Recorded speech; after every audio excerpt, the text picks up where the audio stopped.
और इस समय बीजेपी नेता राजेंद्र राठौड़ प्रेस कॉन्फ्रेंसिंग कर रहे हैं। चलिए आपको सीधे लेकर चलते हैं। और मुख्य रूप से कांग्रेस पार्टी ने पेगासस के मामले के अंदर हंगामा करके और लगातार दूसरे दिन भी संसद को ठप रखा। एक स्पाईवेयर सॉफ्टवेयर जो इजराइल कंपनी ने बनाया पेगासस,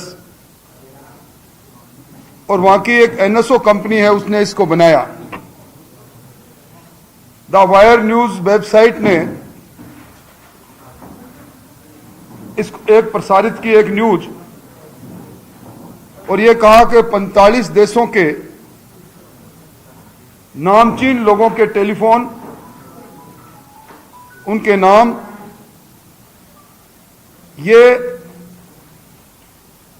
एक कंसोर्शियम ने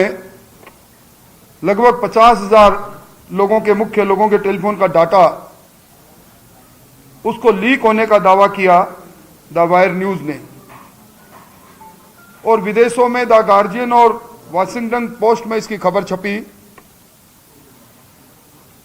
और उस खबर के आधार पर बिना कोई तथ्य और बिना ही कोई तार्किक जानकारी और बिना ही कोई टेलीफोन नंबर के,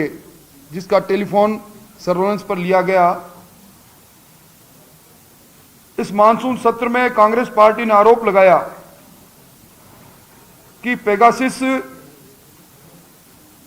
और जो स्पाईवेयर सॉफ्टवेयर बना है, इसके माध्यम से भारत सरकार ने इसका इस्तेमाल किया है। ये एक तरह से एक और नए टूल किट का, जिस तरह पहले अंतर्राष्ट्रीय स्तर पर देश के प्रधानमंत्री जी की जो कीर्ति थी और जिस प्रकार गरीब कल्याण के काम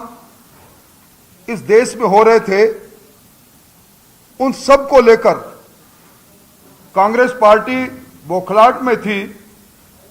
और उन्होंने टूल किट के इस्तेमाल करके जिस प्रकार की छवि धूमिल करने की कोशिश की, ठीक उसी प्रकार का प्रयास ये हुआ। आज दुनिया में करोड़ों मोबाइल्स हैं, करोड़ों स्मार्टफोन्स हैं। इन स्मार्टफोन्स और मोबाइल्स का डेटाबेस, इस डेटाबेस को भी बहुत से जगह पर इस डेटाबेस बनाया गया है इनका, अलग अलग लोगों ने। उस डेटाबेस का मात्र लीक हो जाने की बात भी अगर मैं मानूं, तो इसमें निजता पर हमला कहां हो गया, टेलीफोन की सर्वेलेंस की बात कहां आ गई, और इसको भारत सरकार से जोड़कर संसद को ठप करना, ऐसे समय में जब पूरे देश के लोग वैश्विक महामारी और उस महामारी के बाद देश की अर्थव्यवस्था पर और जो गरीब कल्याण को लेकर चिंता पूरे देश में व्यक्त की जा रही है, उसके लिए भारत सरकार के द्वारा उठाए गए कदमों की समीक्षा करना चाहते हैं, पूरा लोग देश देखना चाहता है। उस समय लोक कल्याण के मुद्दों को से भटकाकर इस प्रकार की बात करना, और विशेष तौर पर तब करना जब आईटी मंत्री ने संसद में साफ कह दिया कि भारत में पेगासस का उपयोग नहीं हुआ है, और ये इसका उपयोग जिन पश्चिमी देशों ने किया है उन पर चर्चा नहीं करके सिर्फ भारत पर और भारत सरकार की चर्चा करना, मैं समझता हूं कि ये एक राजनीति की गिरावट है। इंडियन टेलीग्राफी एक्ट बना था। तो लाइव तस्वीरें हम देख रहे थे बीजेपी नेता राजेंद्र राठौड़ की, जिन्होंने जासूसी कांड को लेकर कांग्रेस ने जो आरोप लगाए हैं उसका खंडन किया है। अब वक्त हो चला एक छोटी सी ब्रेक का, जल्द लौटेंगे।